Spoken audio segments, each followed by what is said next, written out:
اعوذ باللہ من الشیطان الرجیم بسم اللہ الرحمن الرحیم نحمدہ ونصلی ونسلم علی رسولہ الکریم اما بعد قال اللہ تعالی فی کتابہ المحکم قل ان کنتم تحبون اللہ فاتبعونی یحببکم اللہ صدق اللہ العظیم۔ ناظرین، ابتدا کے اسپیشل پروگرام کے ساتھ میں ہوں آپ کا میزبان صبوح سید۔ قرآن حکیم میں اللہ تعالی ہمیں جا بجا اس بات کا حکم دیتے ہیں کہ رسول اللہ صلی اللہ علیہ وآلہ وسلم کی اطاعت کا ہار ہمیشہ اپنے گلوں میں ڈالے رکھنا ہے۔ یہ وہ ہار ہے کہ جسے آپ پہنے رکھیں گے تو نہ تو دنیا میں ہار ہوگی اور نہ ہی آخرت کے میدان میں شرمسار ہوں گے اور وہاں پر آپ کے حوالے سے کوئی ہار ہوگی۔ دنیا کے اندر جیت، دنیا کے اندر فتح، دنیا کے اندر کامیابی اللہ کے رسول صلی اللہ علیہ وآلہ وسلم کی ذات طیبہ سے جڑنے میں ہے، اور یہ جڑنا اتنا کامل، اتنا مکمل اور اتنا اکمل ہے کہ حشر کے میدان کے اندر بھی کامیابی اسی تعلق کی وجہ سے ہی آپ کو ملے گی۔ قرآن حکیم کی جو آیت کریمہ میں نے آپ کی خدمت میں پیش کی ہے، اس میں اللہ تعالیٰ کیا عظیم الشان فکر کی جانب متوجہ کرتے ہیں، اور یہ کہتے ہیں کہ اصل میں صحابہ کرام کے ایک وفد آیا اللہ کے رسول صلی اللہ علیہ وآلہ وسلم کے پاس۔ ہر صحابی کا اپنا ایک مزاج تھا، کسی کا فقہ کے اندر ایک خاص مزاج اور میدان تھا، کسی کا تصوف کے اندر، کسی کا معرفت کے اندر، کوئی کاروبار کے حوالے سے، کوئی جنگ کے حوالے سے۔ تو اللہ کے رسول صلی اللہ علیہ وآلہ وسلم کو اللہ نے وہ ہیرے چن چن کر دیے، ایسے ہیروں کا انتخاب کر کے دیا کہ ہر ہیرا آسمان ہدایت پر جس طریقے سے جگمگا رہا ہے، جس طریقے سے اپنی روشنیاں بکھیر رہا ہے، تاریخ انسانیت میں اس کی مثال، اس کی نظیر ملنا ناممکن ہے۔ تو کچھ صحابہ ایسے بھی تھے جن کا صوفیانہ مزاج تھا،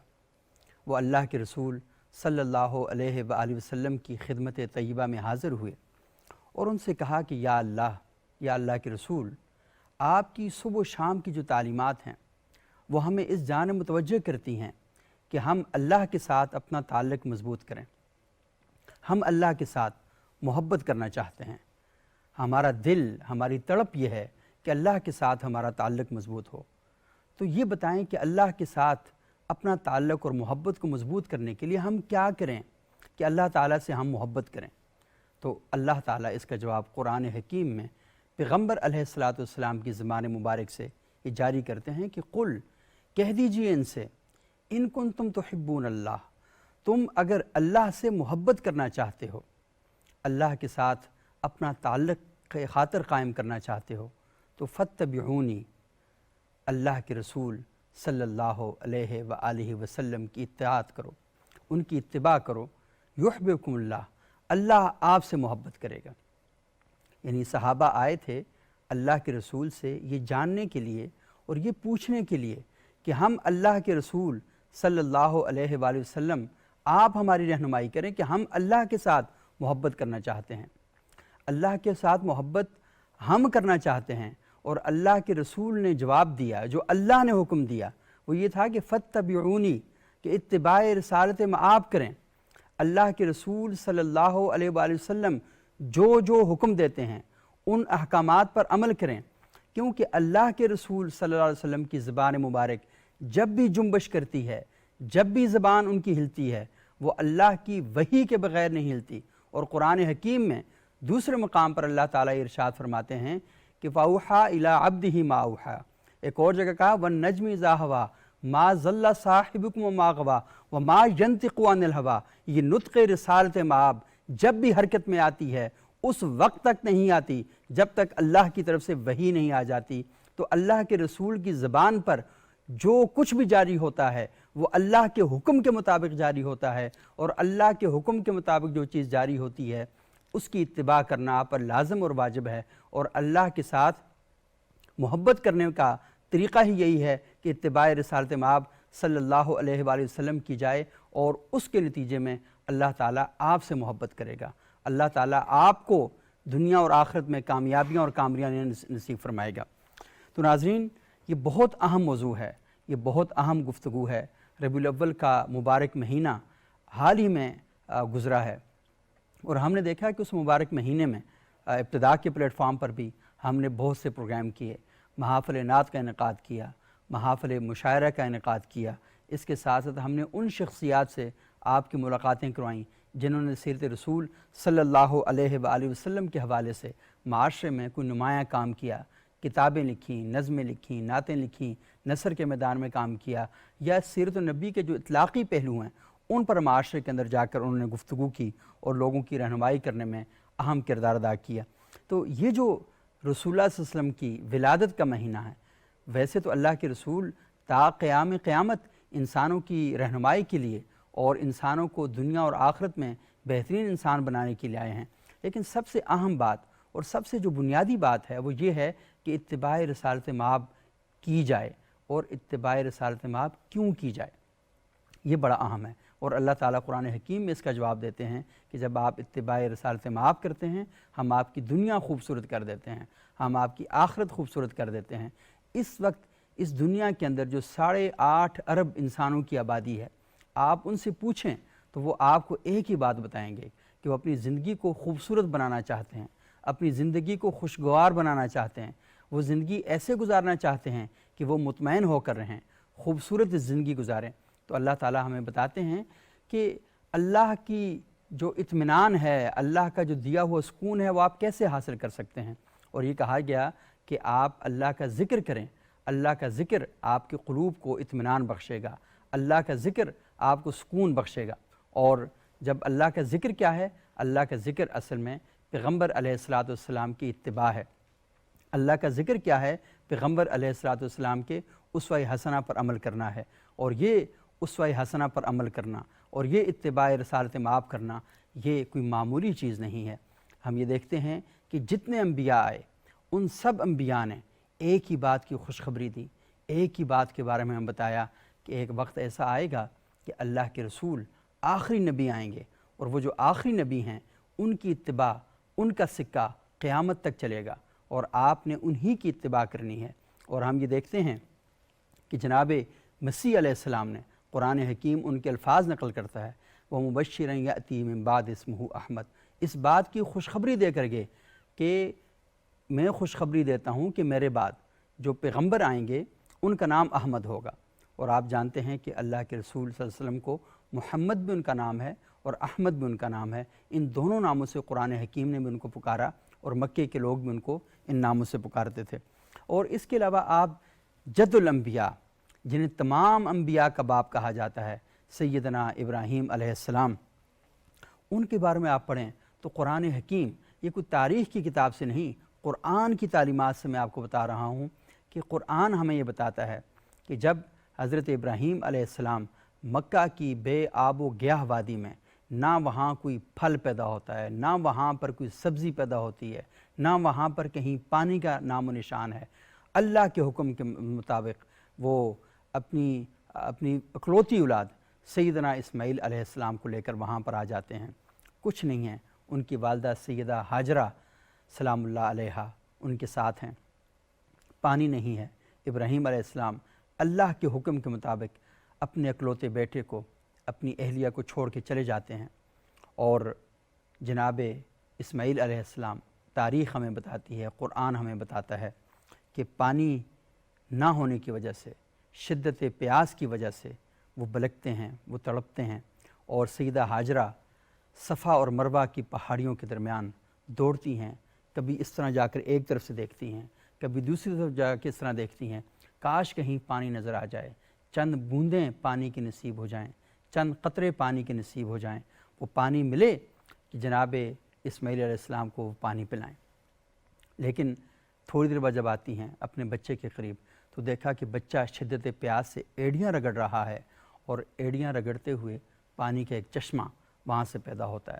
اور پانی کا وہ چشمہ آج تک ہم دیکھ رہے ہیں کہ کروڑوں کھربوں لوگوں نے اس جگہ سے پانی پیا، وہ پانی کا چشمہ ختم نہیں ہو رہا، وہ جو اسماعیل کی ایڑیاں رگڑنے سے پانی کا چشمہ پیدا ہوا وہ ختم نہیں ہوا۔ اور پھر ہم دیکھتے ہیں کہ کچھ عرصے بعد جب جناب ابراہیم علیہ السلام واپس آتے ہیں، اپنے بیٹے کو دیکھتے ہیں، بیٹا بڑا ہو چکا ہے، بالغ ہو چکا ہے، اور پھر وہ جو دوسرا واقعہ ہے، کیونکہ وہ آج اس کو بیان کرنے کا موقع نہیں ہے کہ کس طریقے سے ابراہیم علیہ السلام،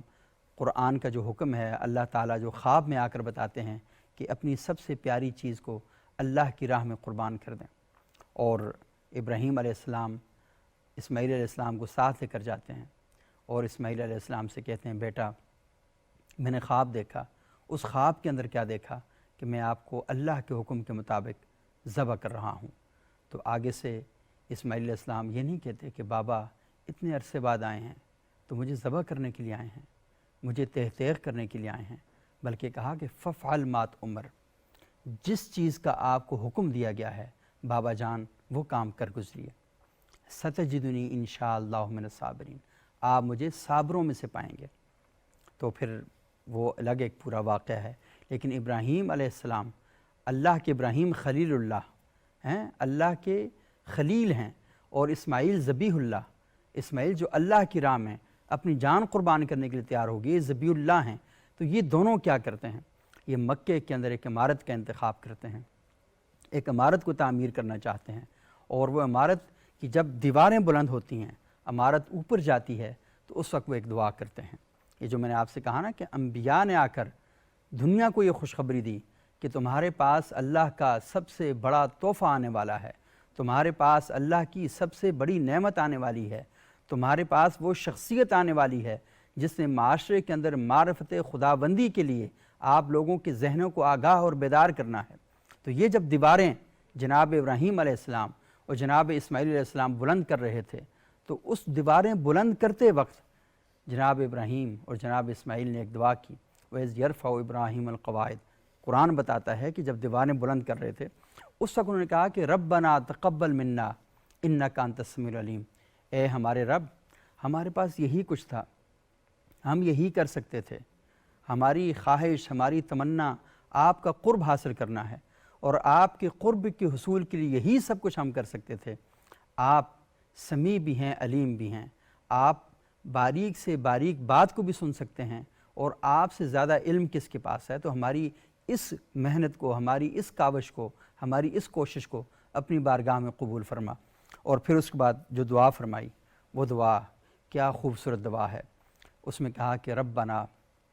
اے ہمارے رب، وابعث فیہم رسولا منہم، کوئی آبادی نہیں، کوئی بندہ وہاں پر نہیں رہ رہا، کوئی درخت نہیں، کوئی شجر حجر نہیں، لیکن وہاں پر یہ دعا فرماتے ہیں کہ ربنا وابعث فیہم رسولا منہم، اے ہمارے رب، یہ جو بستی ہم بسانے جا رہے ہیں، جس بستی کی بنیادیں ہم کھڑی کرنے جا رہے ہیں، یہاں پر ایک نسل آئے گی، انسان یہاں پیدا ہوں گے، ان انسانوں کی ہدایت کے لیے ان ہی میں سے ایک رسول بھیج، اور وہ جو رسول بھیج، اپنا حبیب بھیج، اپنی پیاری ترین شخصیت کو بھیج، تو ان کے ساتھ ایک معاملہ جو کرنا ہے وہ کیا کرنا ہے کہ اس رسول کے لیے نظام، اس رسول کے لیے ایک پورا نصاب جو ہے وہ بتا دیا گیا کہ وہ کیا ہے، یتلو علیہم آیاتک، رسول ایسا بھیج جو انہی میں سے ہو، اور وہ آ کے کیا کرے، یتلو علیہم آیاتک، ان میں تیری آیات کی تلاوت کرے، تیری جو معرفت ہے وہ لوگوں کو بتائے، اور تیری نشانیوں کے بارے میں ذکر ادا کرے۔ آپ اگر تھوڑا سا غور کریں تو ایک تو یتلو علیہم آیاتک کا مطلب یہ بنتا ہے کہ جو اللہ کی نشانیاں ان کے بارے میں بتائے، اور دوسرا یہ ہے کہ وہ ایسی آیات کی نشانیوں کی تلاوت کرے کہ لوگ تحقیق پر آمادہ ہوں، لوگ جستجو کی طرف جائیں، اور لوگ جو سائنس کا، علم کا، حکمت کا جو چشمہ ہے اس سے سیراب ہو سکیں۔ یتلو علیہم آیاتک ویعلمہم الکتاب، اور انہیں کتاب کی تعلیم دیں، یعنی اللہ کے رسول صلی اللہ علیہ وسلم کی آمد کے لیے جو دعا مانگی گئی تھی اس میں اس بات کا تقاضا کیا گیا تھا کہ ایسا شخص آپ نے بھیجنا ہے جو اس کائنات کے لوگوں کو کتاب کے ساتھ جوڑ دے، ان کا کتاب کے ساتھ تعلق مضبوط کر دے، یعلمہم الکتاب، ان کو کتاب سے سکھانے والا ہو۔ کتاب کا ایک مطلب تو یہ ہے کہ جو کتابیں ہمارے گھروں میں پڑی ہوئی ہیں، لیکن ایک کتاب کا مطلب یہ بھی ہے، جیسے قرآن میں اللہ تعالیٰ کہتے ہیں کہ ھذا کتابنا ینطق علیکم بالحق، یہ وہ نظام قانون ہے جو حق کے ساتھ اللہ نے اس کو بھیجا ہے۔ تو کتاب کا مطلب قانون بھی ہے، وَيُعَلِّمُهُمُ الْكِتاب، کہ انہیں قانون کی تعلیم دے، کہ معاشرے قانون کے ساتھ چلتے ہیں۔ جن معاشروں میں قانون نہیں ہوتا وہ معاشرے دنیا میں کبھی بھی احترام کی نظر سے دیکھے نہیں جاتے۔ وہ معاشرے ان کے تار و پود بکھیر کے رکھ دیے جاتے ہیں جہاں پر قانون نہیں ہوتا۔ تو اگر ہمارے معاشرے کامیابی کے ساتھ چلنے ہیں تو صرف ایک ہی وجہ سے چل سکتے ہیں، اور وہ وجہ ہے کہ قانون کے مطابق عمل کریں۔ تو سب سے پہلا جو اللہ کے رسول صلی اللہ علیہ وسلم کے لیے جو اسکیم آف اسٹڈی بنائی گئی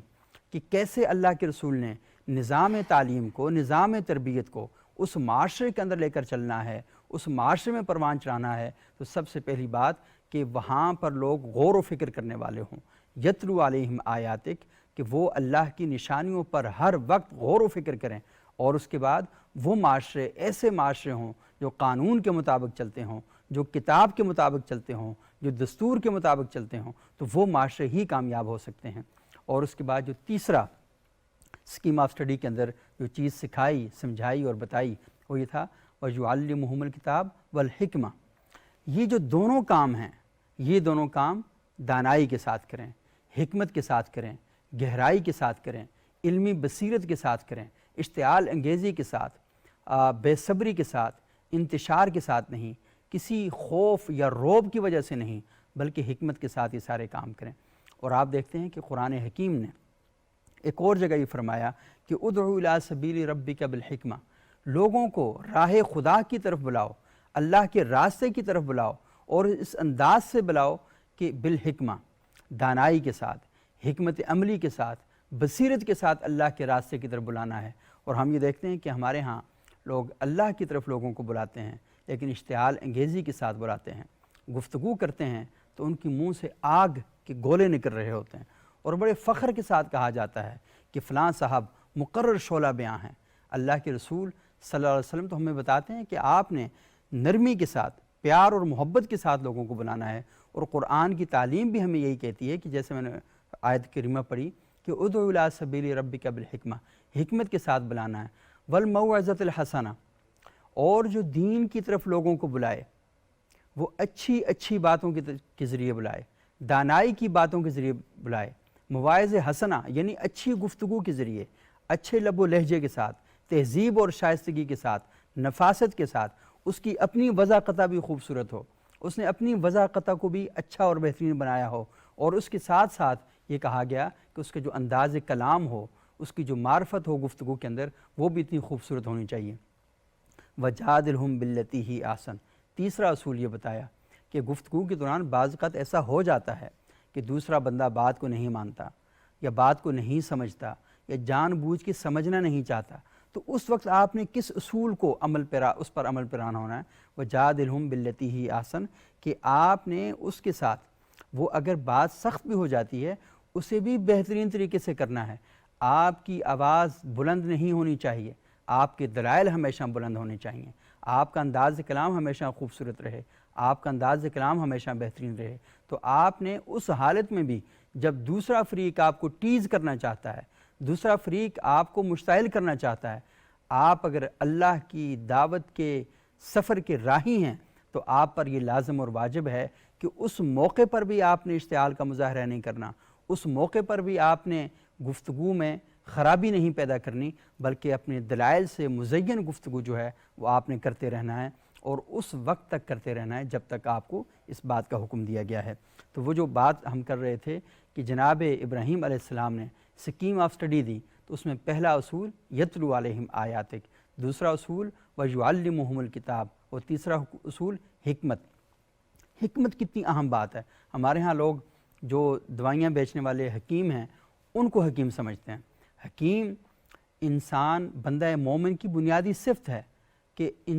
بندہ مومن حکیم ہوتا ہے، اور آپ نے سیدنا فاروق اعظم رضی اللہ تعالیٰ عنہ کا وہ خوبصورت قول سنا ہوگا کہ جس میں فرماتے ہیں کہ اتقوا فراست المومن، مومن کی فراست سے بچو، انہا ینظر بنظر اللہ، یہ اللہ کی نظر سے دیکھتا ہے۔ یعنی جو بندہ مومن ہے اس کی زبان، اس کے اعمال، اس کے افکار وہ اللہ کی نظر کے، اللہ کے حکم کے عین مطابق ہوتے ہیں۔ تو اس لیے ضرورت اس امر کی ہے کہ اللہ کے حکم کے مطابق آپ جب چیزوں کو دیکھیں گے تو آپ حکیم کہلائیں گے، یہ آپ کی حکمت ہوگی۔ ناظرین یہاں پر ایک چھوٹا سا وقفہ لیتے ہیں، وقفے کے بعد جب آپ کی خدمت میں دوبارہ واپس آئیں گے تو یہ جو اسکیم آف اسٹڈی ہے پیغمبر علیہ الصلاۃ والسلام کے لیے، جد الانبیاء سیدنا ابراہیم علیہ السلام نے جو مشن اور نقطہ نظر سامنے رکھا تھا اس پر مزید تھوڑی سی گفتگو کریں گے ایک وقفے کے بعد۔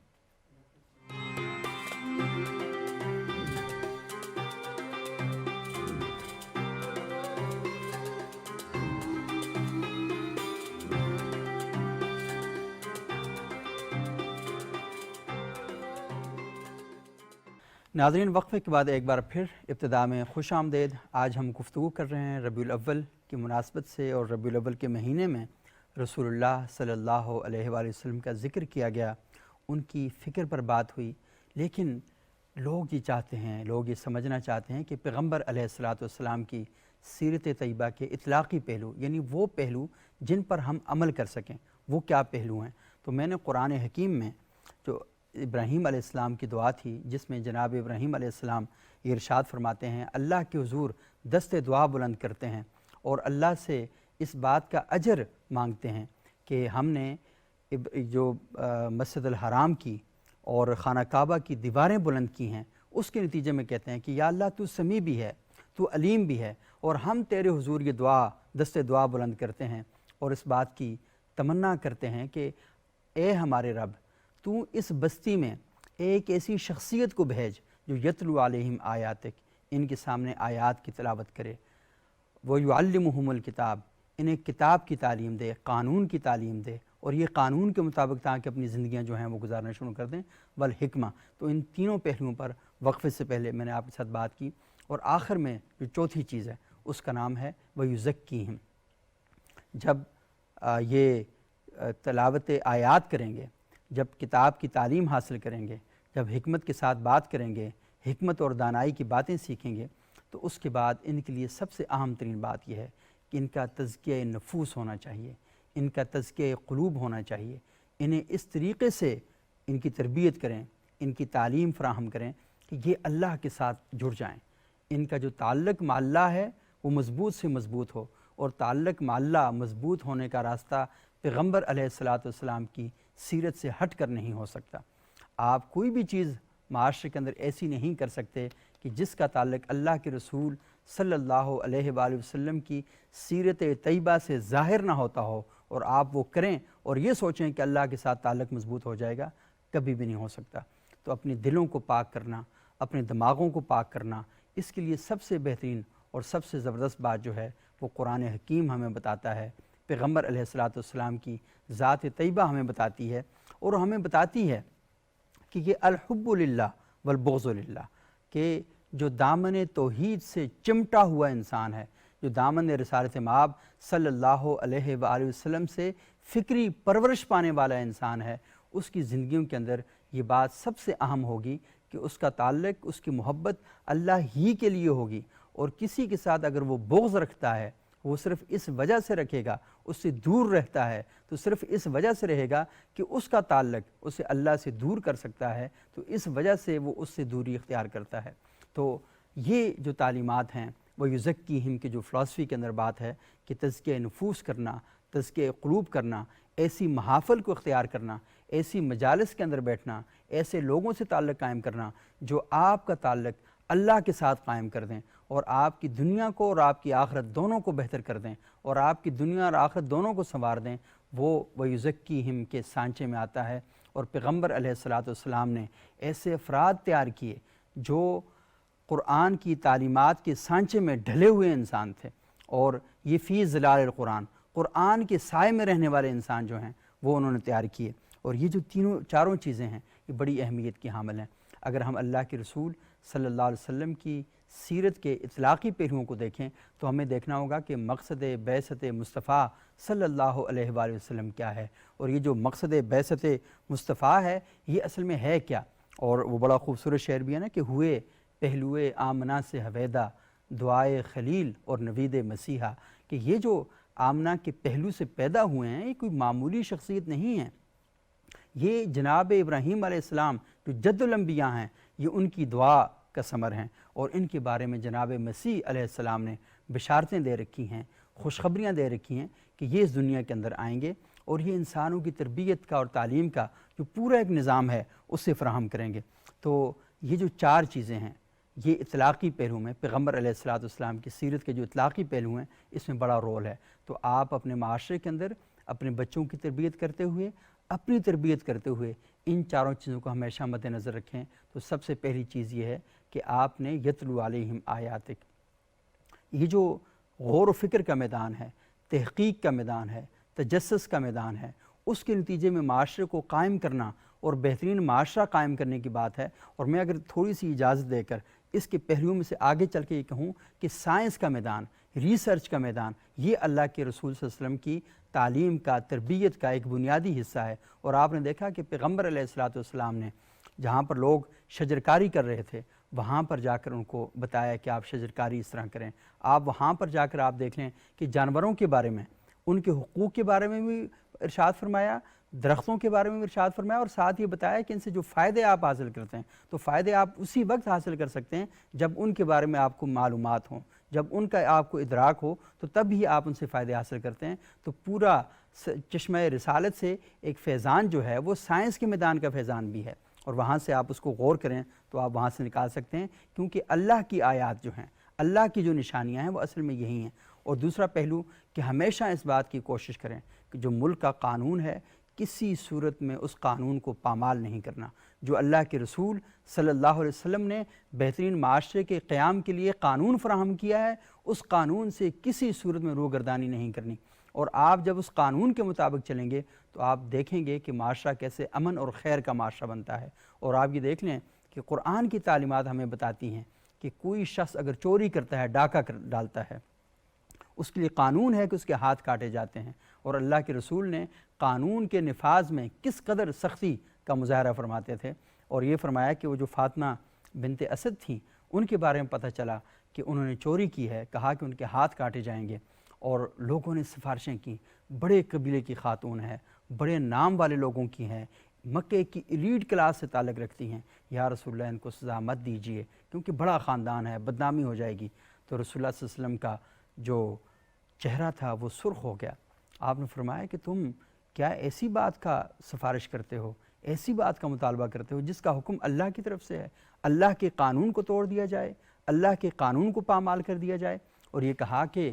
فاطمہ بنت اسد تو دور، فاطمہ بنت محمد بھی ہوتی صلی اللہ علیہ وآلہ وسلم، اپنی سب سے پیاری بیٹی کا ذکر کیا، سب سے چہیتی بیٹی کا ذکر کیا۔ ان کی وجود سے اس قسم کا حرکت تو انتہائی دور کی بات ہے، نہیں ہو سکتی تھی، اس کے باوجود کہا کہ اگر وہ بھی ہوتی تو ان کے ہاتھ کاٹ دیے جاتے۔ یعنی قانون معاشرے کے تمام طبقات پر برابر طریقے سے لاگو کرنا اتنا اہم ہے، اور یہی مقصد بعثت رسالت بھی ہے کہ معاشرہ قانون کے مطابق چلے، اور معاشرے کے اندر کوئی ایسا شخص، کوئی ایسا وجود نہیں ہونا چاہیے، کسی کو استثناء نہیں ہونا چاہیے کہ یہ تو فلانے قبیلے سے تعلق رکھتا ہے، یہ فلانے منصب پر بیٹھا ہوا ہے، اس کی ذات بہت بڑی ہے، اس کا قبیلہ بہت بڑا ہے، اس کے پاس مال دولت بہت زیادہ ہیں تو اس وجہ سے اس کو سزا نہیں دی جا سکتی۔ معاشرے کو بہتر بنانا ہے تو وَيُعَلِّمُهُمُ الْكِتَابَ، معاشرے کو قانون سکھانا ہوگا اور قانون کے مطابق چلانا ہوگا، یہ مقصد بعثت رسالت ہے۔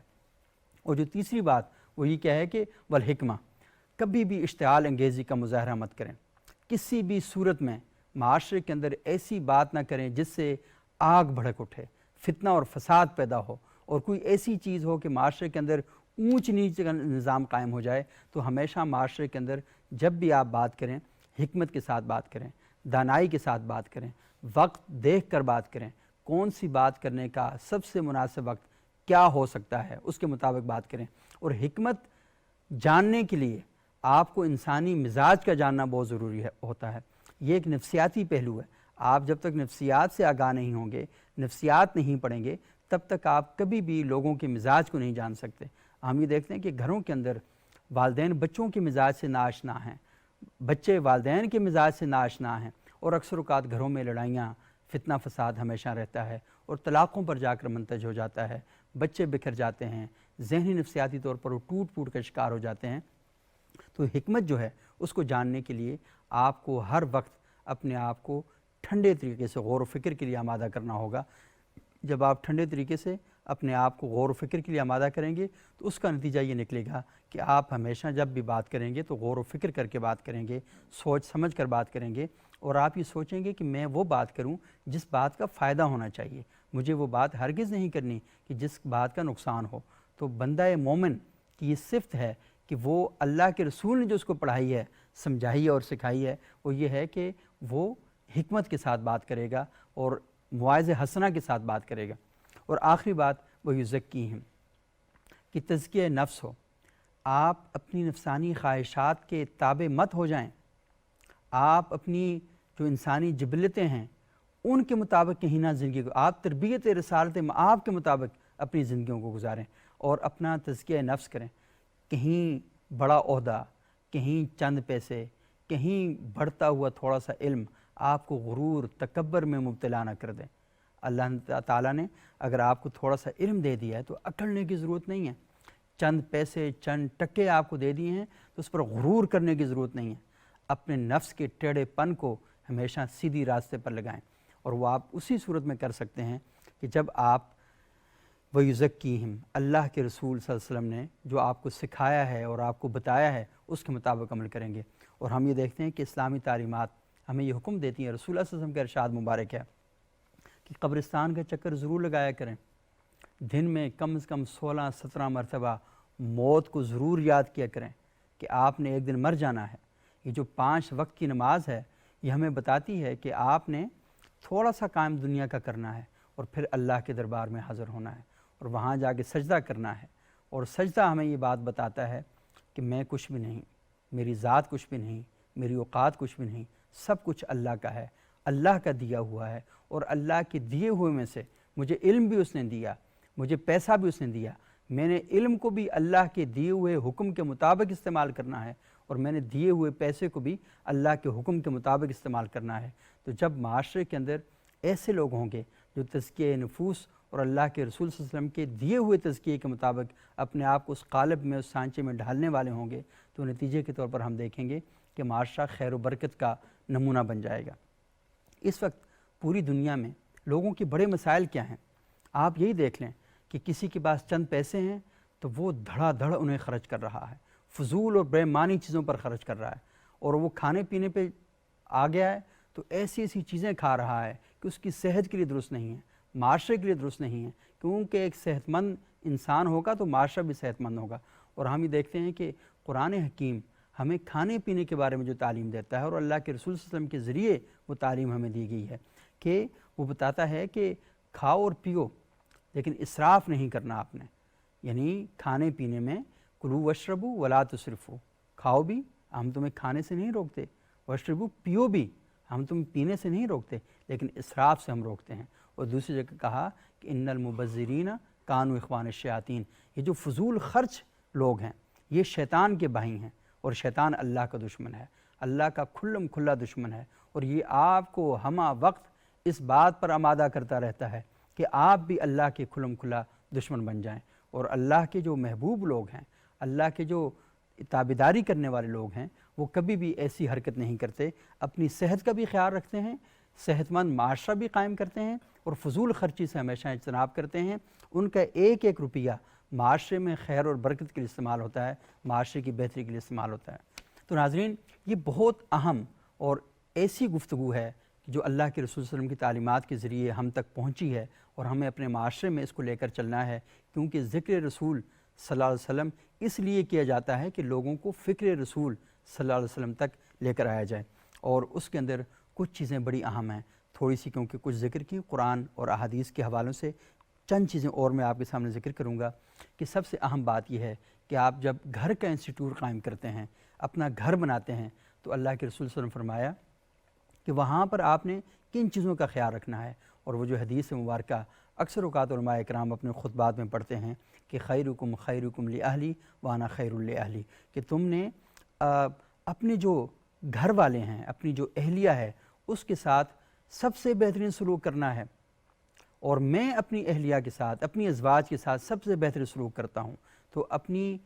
بیوی کے ساتھ اچھا سلوک قائم کرنا اور ان کے ساتھ ہمیشہ پیار، محبت، الفت کا مظاہرہ کرنا، یہ اللہ کے رسول صلی اللہ علیہ وسلم کی تعلیمات ہیں۔ اور اس کے بعد بچوں کی تعلیم اور تربیت کے بارے میں کیا خوبصورت باتیں ارشاد فرمائیں، اور یہ کہا کہ جو شخص اللہ تعالیٰ اس کو بیٹی دے،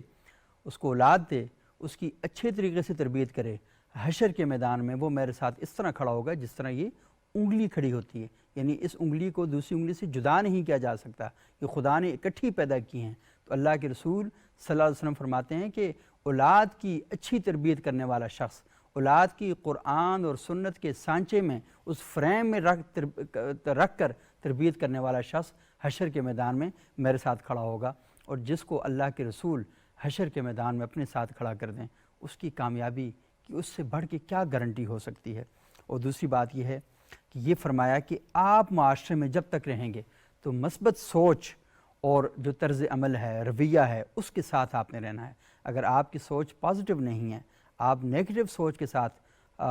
ہر وقت رہتے ہیں تو آپ اپنی صحت کے لیے بھی مسائل پیدا کریں گے اور معاشرے کے لیے بھی، کیونکہ اس شخص کی سوچ ہی مثبت نہیں ہے تو وہ پھر ہمیشہ نیگیٹو اس کا ایٹیچیوڈ ہوگا، اس کا رویہ، اس کا بیہیویئر ہمیشہ نیگیٹو ہوگا۔ تو اگر آپ نے پازیٹیو اسلوب رکھنا ہے، سوچ مثبت رکھیں گے تو جو کچھ آپ سوچیں گے وہ آپ کی زبان سے بھی اظہار ہوگا، جو کچھ آپ سوچیں گے عمل کے ذریعے بھی اس کا اظہار ہوگا۔ اور کیا خوبصورت ارشاد فرمایا کہ وہ شخص ہم میں سے نہیں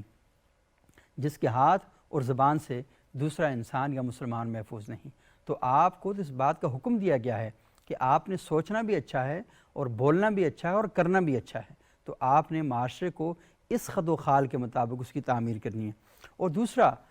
رد عمل، یہ دیکھیں کہ میں آپ کو بتاؤں کہ رسول اللہ صلی اللہ علیہ وسلم کی ذات مبارکہ سے جو سب سے اہم ترین چیز میں نے سیکھی ہے وہ یہ ہے رد عمل۔ اللہ کے رسول صلی اللہ علیہ وسلم کی ذات مبارکہ رد عمل کی نفسیات پر نہیں کھڑی، وہ در عمل ہے۔ اللہ کے رسول صلی اللہ علیہ وسلم کیا کرتے تھے، ان کے اعمال کیا تھے، اور آپ یہ دیکھتے ہیں کہ وہ بڑا مشہور واقعہ ہے کہ جب ان کے اوپر اوجری ڈال دی گئی تو وہاں پر بھی ان کا ریئیکشن کیا تھا۔ اور پھر آپ نے دیکھا کہ وہ جو ایک واقعہ ہے کہ ایک خاتون رسول اللہ صلی اللہ علیہ وسلم کی نفرت میں آپ پر گھر کا کوڑا کچرا سارا اکٹھا کر کے آپ پر پھینک دیتی تھی، وہاں پر آپ کا کیا رد عمل تھا۔ تو اللہ کے رسول صلی اللہ علیہ وسلم کی بارگاہ سے ہمیں رد عمل اس طریقے سے ملتا ہے کہ وہ در عمل بن جاتا ہے۔ لوگ کہتے ہیں کہ اس طرح کوئی انسان کیسے کر سکتا ہے، تو یہ تربیت کا اثر ہے، یہ تربیت آپ نے معاشرے کے اندر دینی ہے۔ اور ہمیں الجھنا نہیں سکھایا گیا، ہمیں ٹکراؤ نہیں سکھایا گیا، ہمیں تصادم نہیں سکھایا گیا، بلکہ ہمیں کہا گیا کہ جب بھی تمہیں معاشرے کے اندر ایسے لوگ ملیں جو تمہارے راستے روک کر تمہارے لیے پرابلم کریٹ کرتے ہیں تو وہاں پر الجھ کر، وہاں پر جھگڑ کر تم نے اپنا وقت نہیں ضائع کرنا، تم نے اپنا راستہ بدل دینا ہے۔ اور یہ کہا گیا کہ والذین ھم عن اللغو معرضون، قرآن حکیم کے 19ویں پارے میں جو پہلی آیات ہیں ان کے اندر یہ آیت موجود ہے کہ تحقیق وہ مومن کامیاب ہوگے الذین ھم فی صلاتہم خاشعون، جو اپنی نمازوں میں خشوع اور خضوع اختیار کرتے ہیں، والذین ھم عن اللغو معرضون، ہمیشہ فضول اور لغو باتوں سے، فضول باتوں سے اجتناب کرتے ہیں، ایسی محافل سے، ایسی مجالس سے اجتناب کرتے ہیں کہ جہاں پر بے مقصد باتیں ہو رہی ہوں، کسی کام کی باتیں نہ ہو رہی ہوں، یا ایسی گفتگو ہو رہی ہے جو فحش گفتگو ہے، یا ایسی گفتگو ہو رہی ہے جس سے آپ کی صحت پر، آپ کے سونے جاگنے پر، آپ کی تربیت پر برے اثرات مرتب ہو رہے ہیں۔ تو یہ کہا گیا کہ کامیاب ترین مومنین کی پہلی خصوصیت نماز کے اندر خشوع اور خضوع ہے، اور ان کی دوسری سب سے بڑی جو خصوصیت ہے وہ یہ ہے کہ وہ فضول قسم کی مجالس کا انتخاب نہیں کرتے۔ وہ جب بھی بیٹھیں گے اہل اللہ کی مجالس میں بیٹھیں گے، تعلیم اور تہذیب کی مجالس میں بیٹھیں گے، علم اور ادب کی مجالس میں بیٹھیں گے، سائنس کی مجالس کے اندر بیٹھیں گے، قانون پر بات کرنے والی مجالس میں بیٹھیں گے، ایسی مجالس کا انتخاب کریں گے جہاں پر بیٹھ کر وہ دنیا اور آخرت دونوں میں کامیاب ہو سکیں۔ تو یہ جو رد عمل ہے، یہ رد عمل کی جو نفسیات ہے، اس سے نکل کر ہم نے عمل کی نفسیات پر جانا ہے۔ اور جو میں نے آپ سے گزارش کی کہ تصادم سے ہمیشہ گریز کریں، اللہ کے رسول صلی اللہ علیہ وسلم نے ہمیشہ کوشش کی کہ تصادم سے گریز کیا جائے، کیونکہ جو لوگ تصادم کی راہ اختیار کر لیتے ہیں وہ کبھی بھی ترقی نہیں کر سکتے۔ اور سب سے آخری بات، ان ساری تعلیمات کے نتیجے میں ایسے افراد تیار کرنے ہیں جو نظام اور نظم اجتماعی قائم کر سکیں۔ جب وہ نظام قائم کریں گے ان سب تربیت یافتہ لوگوں کی موجودگی میں، وہ معاشرہ ہوگا جو مقصود رسالت مآب صلی اللہ علیہ وآلہ وسلم ہے۔ وہ معاشرہ ایک ایسا معاشرہ ہوگا جو مطلوب خداوندی معاشرہ ہے، وہ قائم ہوگا۔ اور جناب حضرت اقبال نے کیا خوبصورت بات کہی تھی کہ افراد کے ہاتھوں میں ہے اقوام کی تقدیر، ہر فرد ہے ملت کے مقدر کا ستارہ۔ تو جو ایک ایک فرد اللہ کے رسول کی تعلیم اور تربیت کے سانچے میں تیار ہوگا وہ ملت کے مقدر کا ستارہ بنے گا۔ اللہ تعالی ہمیں اللہ کے رسول صلی اللہ علیہ وسلم کی جو تعلیمات ہیں، جو ہمیں بتا کر گئے ہیں، جو سکھا کر گئے ہیں، جو فکر رسالت مآب ہے، جو مقصد بعثت رسالت مآب ہے، اس پر چلنے کی توفیق عطا فرمائے۔ اگلے پروگرام تک کے لیے اجازت دیجیے گا۔ بہت بہت شکریہ۔